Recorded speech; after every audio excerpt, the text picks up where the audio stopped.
Alright guys, it's great to be back once again on yet another journey into the world of esports games and gaming, and it is the Afrogamer show. Another beautiful weekend awaits us, and yes indeed, we've got all the juiciest stories to serve you on the show today. I'm excited about today's show because it's loaded. You know, I said loaded last week, but trust me, what we've got on the show today is much more loaded than what I called loaded last week. So you need to keep it locked here on Afrosport TV to enjoy the very best of the next 20 plus minutes as we take you on the journey into the world of esports, gaming, and the games. My name is Shaya. I'm your host. We'll take a short break. When I get back, straight into the new segment where we'll give you all that's making the rounds in the world of esports.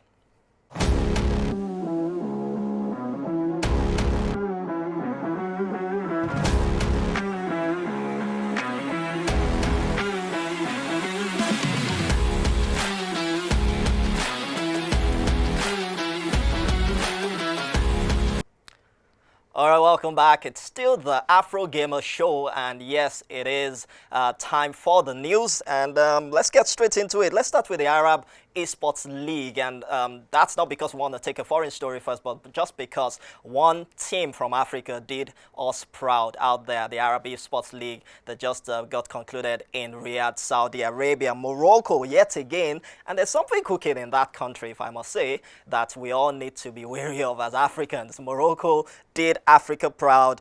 Two titles were competed for in the men and women's category, in the male and female category. That was in Tekken and eFootball, male-female categories, but only Morocco stood out as a country from Africa amongst the Arab nations that got to win something, and that was in the male side of the Tekken title. So Morocco clinched that one. So congrats to Morocco doing Africa proud at the Arab Esports League. Other winners, which were other Arabs, it was in the Tekken female, it was Kuwait who got to win that one. And we saw in the eFootball title for the male, it was Bahrain that were the champions, while for the female, it was Jordan that clinched that one, talking about the Arab Esports League. Let's move away from that, and the third season of the eFIBA Esports Championships is upon us. It's a big one. It's a big one indeed when you look at where this particular tournament started from. I remember when the first one was put out in I think it was 2021 thereabout,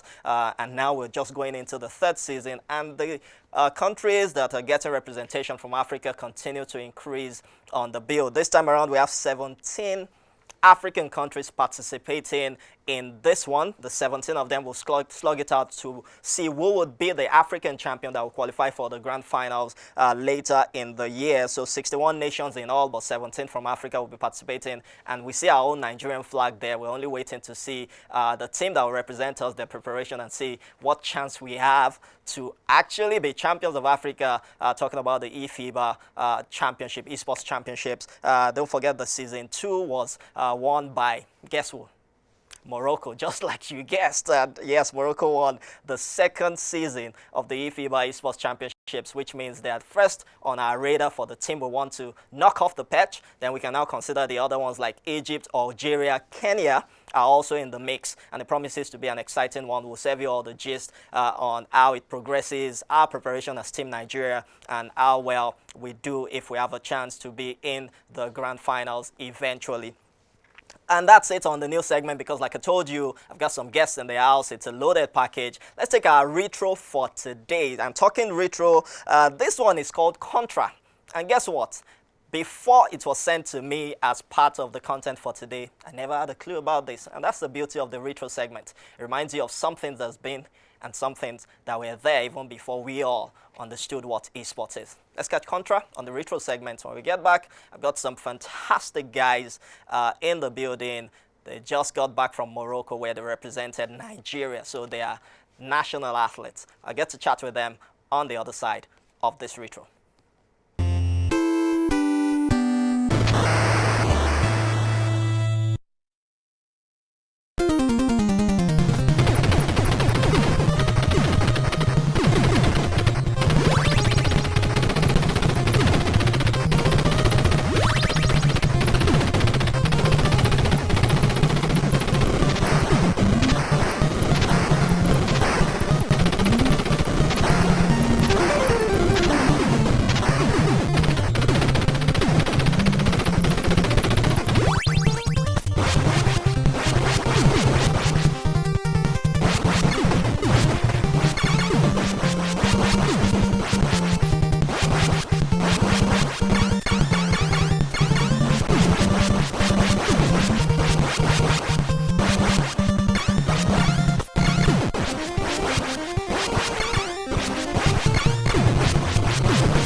welcome back, guys. That was the retro segment, and like I told you, I'd never seen anything about that Contra before, but now I know. And yeah, it starts in my own archive too, as something that used to be, and maybe they can bring it back, just maybe. Welcome back, guys, and like I told you, I've got guests on the show today, and we'll be talking about their experience. We're talking about different things, their journey in the world of esports, and I'm always excited to speak to gamers because, like they are the protagonists. They're the main characters in this game of esports, gaming, and indeed the games. Today on the show, I've got two amazing guys looking all fly with the steez and the, I've got Ayodeji, also known as Nexus, on the far right, on my far left, and to my immediate left is Kwila. So Kwila is your name, Kwila is your gamer tag. How you doing, man?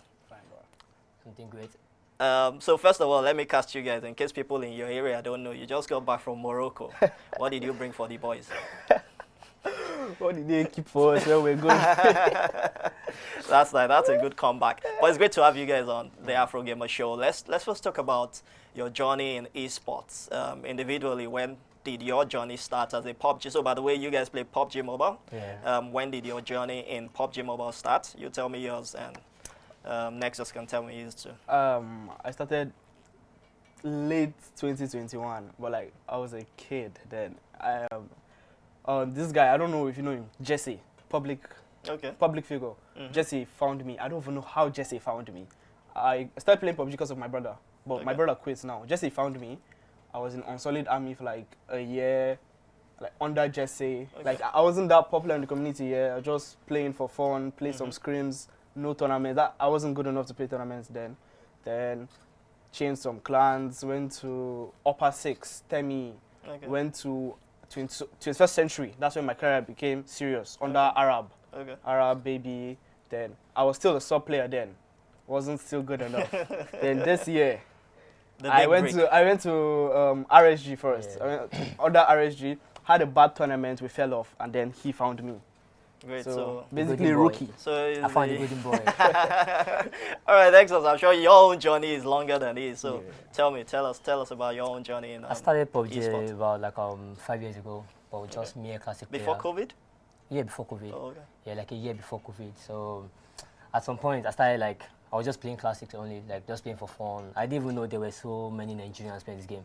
I thought it was just only me playing PUBG in Nigeria. So, but at some point, I met few guys. White Breed, Wipeout, Outsider. So those were like the real OG in the community. So I started begging them, let me play with you. But then I was bad at the game, so no one accepted me at some point. I joined this same JSA that found him then. So I was like one of the oldest Unsolid Army best player back then because we won the CO Season 2 with Unsolid Army. So I left there, played for my own team, Arab Esports. Left there to played for LSG, and that was in 2020. So we played Leco? Yeah, Leco. I won Leco with LSG, and I was the best player in that tournament too. Great. Yeah, so from there, that was when I started feeling like, okay, now I think I'm the best in Nigeria. I got the cool now.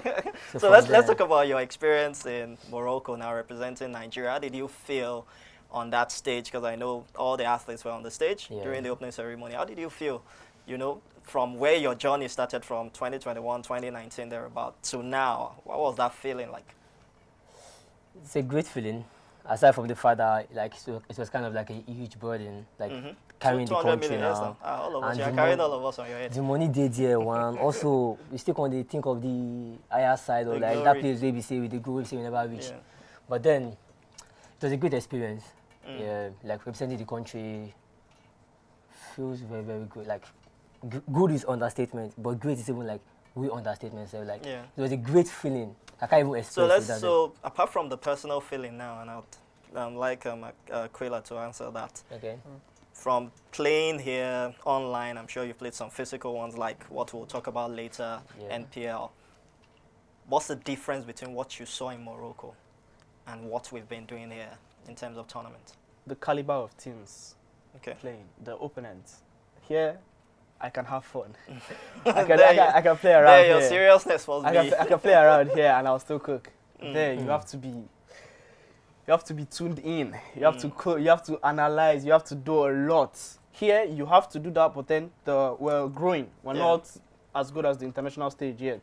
But we'll get there. I know we will get there. We definitely. We don't have a choice. We're Nigeria. Nigeria, they carry last. But talking about carrying last, we definitely were not last. Definitely. But our performance didn't get us the ticket, did it? No, it didn't. It didn't get us the ticket, but it's all good. It was a worthwhile experience. Let's talk about potential African countries that we see as biggest challenge at the moment in PUBG Mobile, based on your experience from Morocco. Yeah. Algeria, Morocco itself, Egypt, and that's all. So we're saying the North Africans are the biggest. They're like the strongest. Strongest. And that's because they're actually like, More they're used to developed. everything. Yeah, they're more developed. Internet, everything. Even though like, you can work and still play the game over there. You can focus on the game while working. But in Nigeria, you can't really do that. Okay. You understand? So, more like the Northerns. They're actually like North stronger Africans. than... Totally understandable. Well, we'll keep upping our game and getting better, and we'll see where we go from there. Let's talk about Invincibles now. That's the name of your team.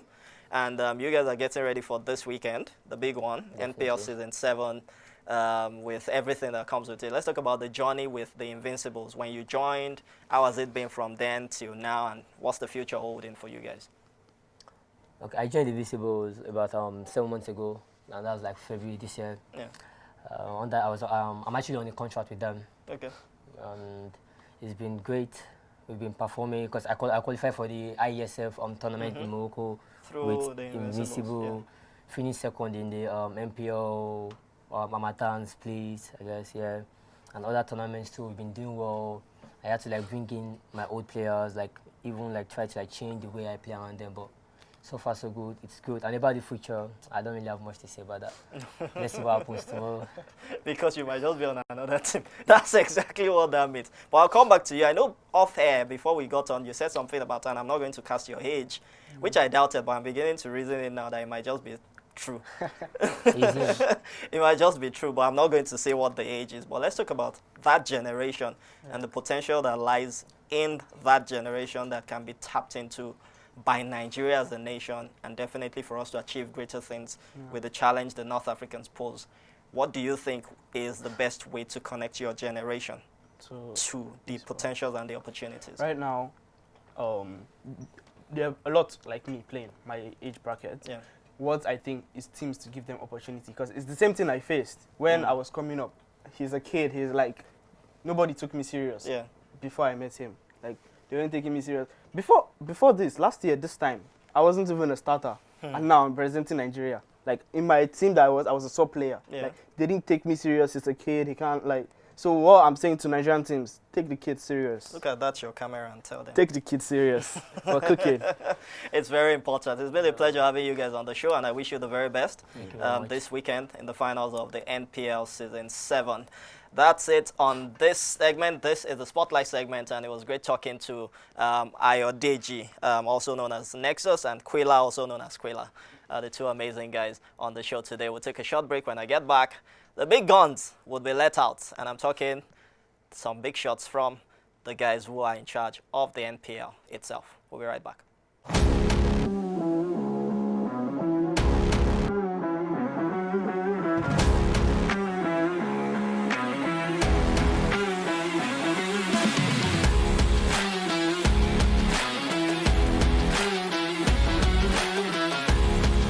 Welcome back, guys. It's still the Afrogamer show, and yes, like I told you, we'll let the big guns out on the Game On segment, and that's because something big is happening this weekend in the beautiful city of Lagos, Nigeria, and it's the final of the NPL Season 7. It's live, it's everything, accelerating, it's bumper-packed and action-packed finale that everyone is getting ready for. On the show today, I've got Real, the general manager of 10&8E, and the NPL itself, and of course we've got Priest. Is everything. They even said he's now Tinubu. That I have not ascertained yet, but I'll do my digging. Gentlemen, it's great to have you on the show. Thank you so much. How's it going? It's been good. It's been great. Welcome back from Morocco too. You were the coach of the guys in Morocco. Let's talk about that experience. Riyadh experience, which was a global tournament. This is African. Comparison, what would you say? Well, I wouldn't like to compare because, you know, this one is a finals event. The other one is a regional qualifier. Exactly. So I wouldn't necessarily say they are the same. But the experience was somewhat similar, you know, to how the tournament was managed, how it was organized. I felt a little bit of Riyadh in there as well, you know, when it comes to physical events. You know, and Pubg Mobile is like their peak tournament. That was the last game. That was the final game of the final. So everyone was converged, you know, at the tournament ground, and it was amazing. It was an amazing experience, honestly. I wouldn't like to compare them, but if I was to compare, I would say the Saudi Arabians just have a little bit better. They just did a little bit better. But I like the fact that we must commend the Moroccans. I think they're mirroring 100%. The Saudi bumper to bumper in terms of execution. I saw the pictures and it was beautiful to see. Was there enough food like Saudi? Yes, I would say yeah. I would say yeah. I would say yeah. I know how you felt in Saudi. Yeah. He was there. So you know, round table. Yeah, round table.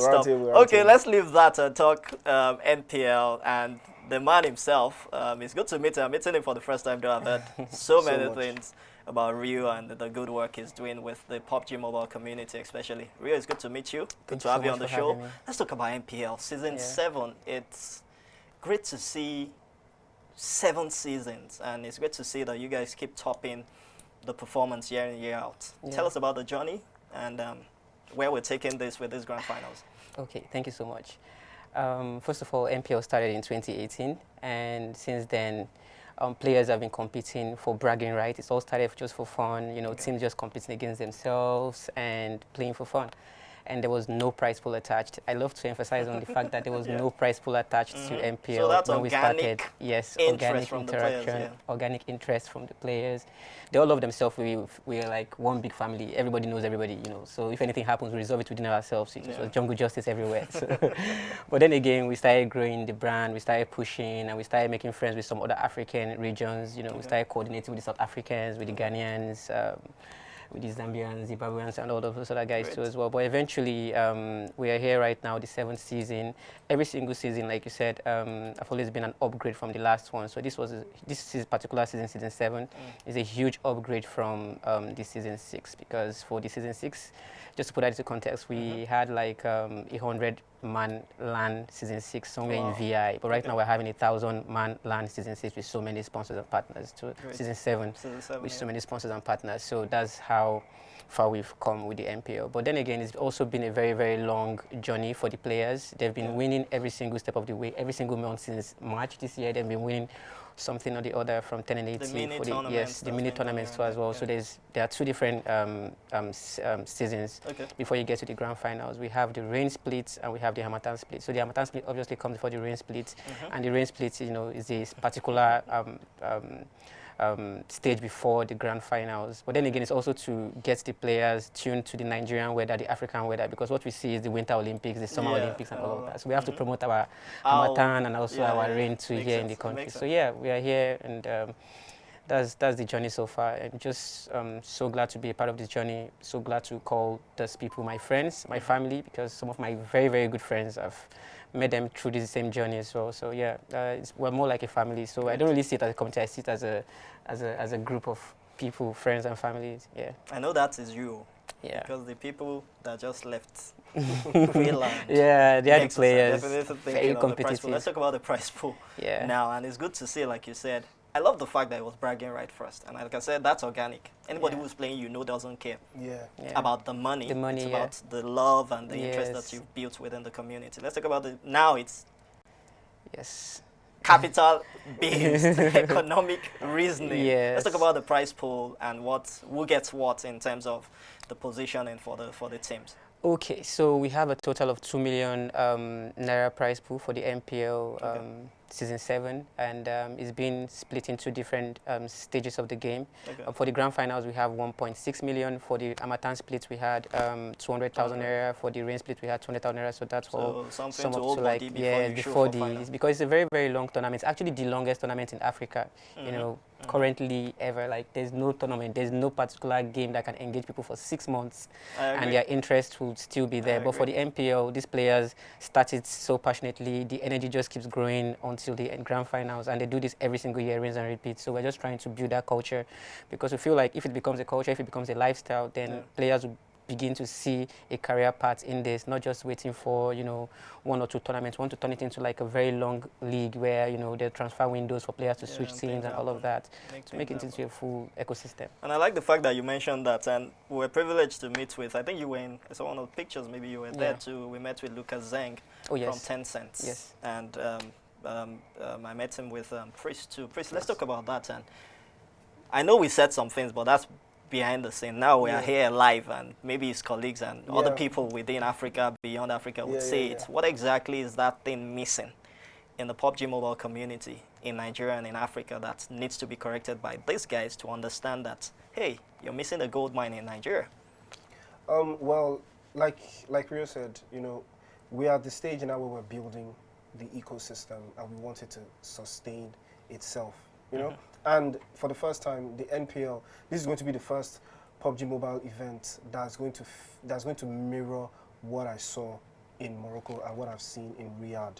This NPL is going to mirror that. That will be very impressive for Tencent to witness, because we are probably going to be the first country in Sub-Saharan Africa that does something like this and puts it out there for you to see. There's other regions that are hosting LAN events for their countries, you know, like Mauritius. But you're not going to find their tournaments online, because they are just very focused on keeping it inside of their communities, inside of their countries.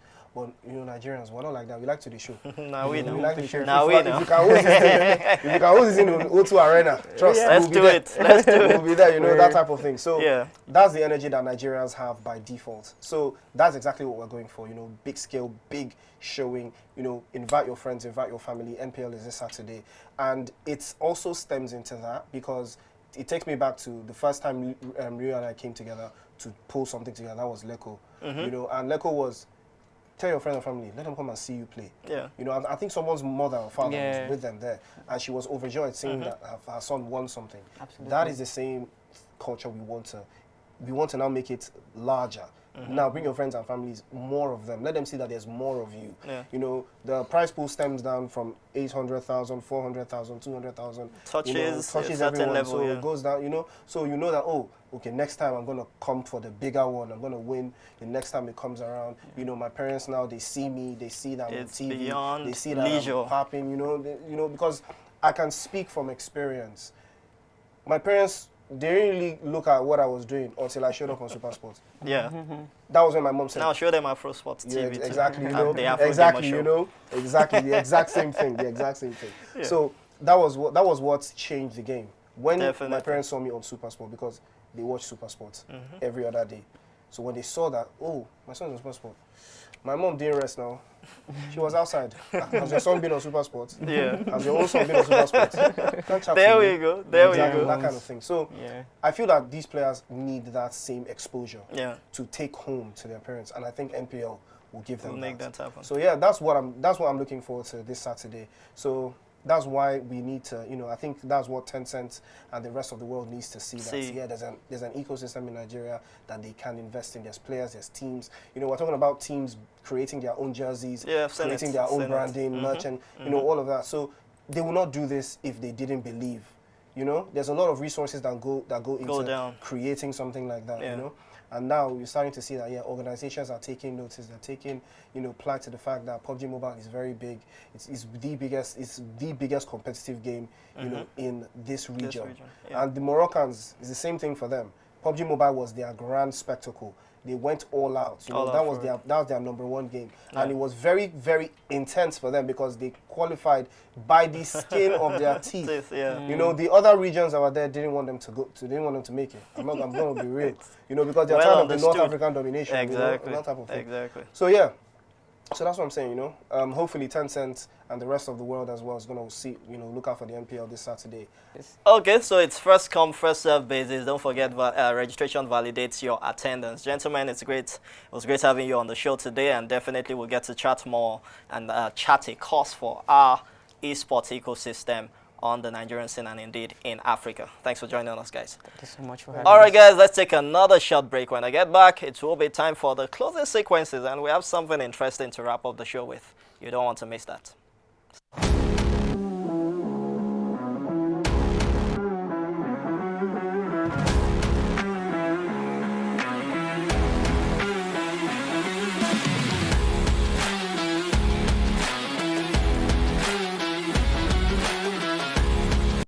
Alright guys, welcome back. Yes, and it's the final lap of the show. It's been an interesting show today, catching up with the guys from the Invincibles, Kwila and Nexus, and of course Rio and Priest coming through from the 10N80 team to discuss the finals of the NPL Season 7. And you don't want to miss that, you know, cosplay, the arcade games, those are interesting things you want to enjoy, and that, it sounds like a family, something you can create with a family outing, and you may just take that opportunity this weekend to unwind at the grand finals of the NPL Season 7. As we go on the show today, you know, as always, Game Over always gives you that lovely twist to things, and this time around we've shown you the guys who played on their neighbor's wall, we've shown you the guys who played on the walkway. This one decided he doesn't want to make it public, and he decided to play on a ceiling. That is our Game Over for the show today. I'll catch you guys next week on yet another interesting edition of the Afrogamer Show. My name is Shayo. Catch you guys. Bye for now. What are you doing? Playing. On the ceiling? Yeah. Look, Wow, that's so cool. How did you do that? I got this mini projector. Oh wow, where did you get it?